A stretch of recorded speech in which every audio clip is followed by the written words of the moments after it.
यूपीएलटी grade का जो detailed notification आया है, सिलेबस में वाणिज्य के सिलेबस में क्या क्या बदलाव हुए हैं, क्या नया सीखने को मिलेगा, और काफ़ी स्टूडेंट के मैसेज आने के बाद मैं ये वीडियो बना रहा हूँ और एक्चुअल में डिटेल सिलेबस और इस सिलेबस का पीडीएफ टेलीग्राम सेशन पर डाल रहा हूँ कि जिसको भी सिलेबस में कोई दिक्कत आ रही है या सिलेबस समझ नहीं आ रहा है, इस क्लास में सिलेबस भी समझा रहा हूँ और सिलेबस प्री का क्या है, क्या बदलाव हुए हैं, वो सारी चीज़ें इस वीडियो के थ्रू में समझाने वाला हूँ। तो जितने भी स्टूडेंट ने प्री का सिलेबस है, पहली बात तो करता हूँ, सिलेबस मतलब कि नया सिलेबस है, एकदम न्यू सिलेबस है, पुराना सिलेबस नहीं है। आप यूट्यूब पे बहुत सारे पुराने सिलेबस देख रहे होंगे, तो ये नया सिलेबस है, प्री यूपीएलटी ग्रेड कॉमर्स का वाणिज्य का सिलेबस है। तो देखते हैं क्या है सर सिलेबस में, क्या क्या बदलाव हुए हैं और सिलेबस में क्या क्या चीज़ें।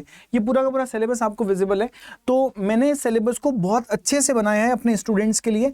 क्या क्या है इसके अंदर, डिटेल बातें सारी डिस्कस करूंगा मैं आपको इस सेशन के अंदर। तो सबसे पहले यूनिट 1 रखा गया जिसमें अकाउंटेंसी मतलब लेखा शास्त्र को लिया गया है, ये यूनिट 1 है। ये यूनिट 2 है जिसमें बिजनेस ऑर्गेनाइजेशन और मैनेजमेंट को लिया गया है। फिर हमारे पास यूनिट 3, 4, 5 और 6, थर्ड मतलब कि बिजनेस इकोनॉमिक्स, 4 मतलब कि मनी बैंकिंग, 5 मतलब कि स्टैटिक्स और 6 मतलब कि ऑडिटिंग मतलब कि लेखा परीक्षक की बात की गई है।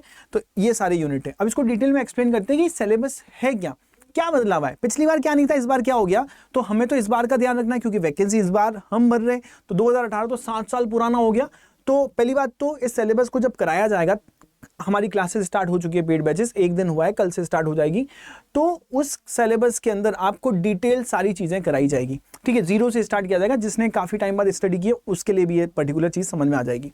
अकाउंट्स में देखते हैं तो सबसे पहले हिंदी और इंग्लिश दोनों में, तो आपको टेंशन लेने की जरूरत नहीं है कि कंसेप्ट और प्रिंसिपल्स होंगे। डबल एंट्री सिस्टम क्या है, जर्नल, लेजर, ट्रायल बैलेंस जो कक्षा 11वीं में पढ़े थे, तो 11th का जो कुछ पैटर्न आएगा प्लस 12th का कुछ पैटर्न आएगा अकाउंट्स के अंदर, प्लस उसके साथ ग्रेजुएशन लेवल मतलब कि ग्रेजुएशन लेवल मतलब कि जो भी आपने बीकॉम में, बीबीए में, जहां पे भी कुछ ना कुछ पढ़ा होगा वो सारी चीजें आएगी। Admission, retirement, death of partner, company account में इश्यू ऑफ शेयर कैपिटल, जब हम पूंजी यहाँ पर करते हैं, पूंजी को निगमित करते हैं, शेयर्स को निगमित करते हैं, अंशों का निगमन करते हैं, फॉरफीचर शेयर्स को जब्त करना करते हैं, रॉयल्टी क्या होता है, डिपार्टमेंटल अकाउंट क्या होता है, हायर परचेज क्या होता है, वो सारी। यूनिट 2 की बात करूं जो बात कर रहा है बिजनेस ऑर्गेनाइजेशन की और मैनेजमेंट की, व्यवसाय के संगठन की और व्यवसाय के प्रबंधन की बात कर रहा है, तो उसमें मीनिंग और नेचर बताया जा रहा है ट्रेड और कॉमर्स के, फॉर्म्स ऑफ बिजनेस ऑर्गेनाइजेशन जिसमें soul trader, partnership, company accounts, cooperative society और उसके साथ जॉइंट हिंदू फैमिली, ये सारी चीजें। उसके बाद प्रिंसिपल ऑफ मैनेजमेंट में आपने FW टेलर के प्रिंसिपल पढ़े होंगे, हेनरी भैया के प्रिंसिपल पढ़े होंगे, ठीक है, जिसमें मैनेजमेंट के फंक्शन जो होंगे, नियोजन, संगठन है ना, नियुक्तिकरण, निर्देशन और यहाँ पे नियंत्रण मतलब कि प्लानिंग, ऑर्गेनाइजिंग, डायरेक्टिंग है ना, यहाँ पर डायरेक्शन और कंट्रोलिंग, ये सब कुछ हमें देखना है। ये सारा हिंदी पोर्शन इसका है, सेम चीज़ का ही। फिर बिजनेस इकोनॉमिक्स में हमारे पास आता है law of diminishing marginal utility क्या होती है, यहाँ पे हमारे पास लॉ ऑफ डिमांड क्या होता है, price determination, perfect and monopoly market क्या क्या होता है। मनी बैंकिंग की बात करें तो डेफिनेशन क्या क्या है, स्कोप क्या है, फंक्शन ऑफ मनी क्या है, जिसमें कैपिटलाइजेशन क्या होती है, सोशल इकोनॉमी क्या होती है, थ्योरी ऑफ मनी क्या क्या होता है उसको हम समझेंगे। बैंक्स के टाइप, RBI कौन सा बैंक है, सेंट्रल बैंक कौन सा होता है, कॉमर्शियल बैंक कौन सा होता है, डिजिटल पेमेंट्स क्या क्या होती है, वो सारी चीज़ हम समझेंगे। स्टैटिक्स की बात करें जहाँ पे हम सांख्यिकी की बात करते हैं, तो ये भी एक अच्छा पोर्शन है जिसमें से थ्योरी प्लस न्यूमेरिकल का आपको क्वेश्चन मिलेगा।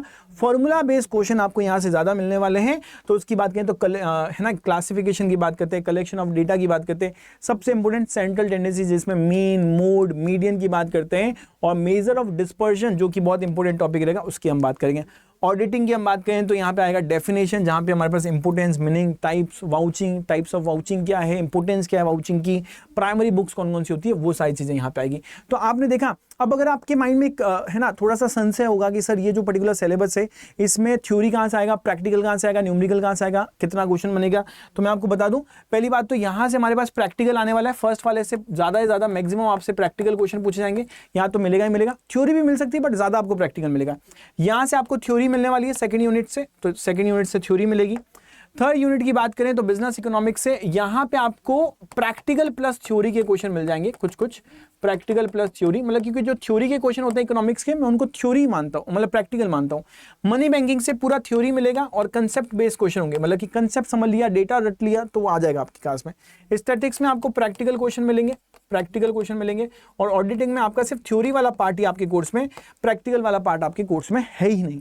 तो ये आपके पास है, पहले था बट अब नहीं, ऑडिटिंग के अंदर थ्योरी वाला पार्ट ही कोर्स में है, ये थोड़ा सा बदलाव है, आपको ध्यान रखना है। ओके, तो ये सारी चीजें। उसके अलावा मैं अगर आपको बताऊं कि अगर आप नेगेटिव मार्किंग की बात करें तो हर एक राइट आंसर के लिए 120 नंबर का पूरा है। ये जो पूरी चीज है ये 120 नंबर का सिलेबस है, और जो 30 नंबर है आपके पेपर 1 है, तो 120 मार्क्स का पूरा सिलेबस जो है, नया सिलेबस जो है वो मैंने आपके साथ शेयर कर दिया है। जिन स्टूडेंट को नहीं पता है वो प्लीज इसको ध्यान में रखें और इसको अच्छे से स्क्रीनशॉट ले लें। मैं हट जाता हूं एक बार के लिए, इसको आप स्क्रीनशॉट भी ले सकते हैं और अपने नोटबुक में नोट डाउन भी कर सकते हैं। ठीक है, और टेलीग्राम में इसका आपको पूरा का पूरा लिंक भी मिल जाएगा, पीडीएफ भी मिल जाएगा। अब दोस्तों एक और चीज रहती है कि नेगेटिव मार्किंग 1/3 होगी। एक क्वेश्चन के 2 नंबर होते हैं, आपको 2 नंबर मिलेंगे, 120 × 2 240 नंबर मिलेंगे आपको। और यहाँ पे टोटल अगर आपने एक भी क्वेश्चन गलत किया तो 2 नंबर का एक क्वेश्चन है, उसका 1/3 आप मान लो गलत हो गया, तो ये नेगेटिव मार्किंग है, ये भी ध्यान रखना है आपको। तो ये नेगेटिव मार्किंग हमारे पास रहेगी। अगर एक क्वेश्चन गलत किया तो 1/3 नेगेटिव मार्किंग है। अगर एक क्वेश्चन 2 नंबर का है तो यहाँ पे 0.66 समथिंग आपके मार्क्स कट जाएंगे।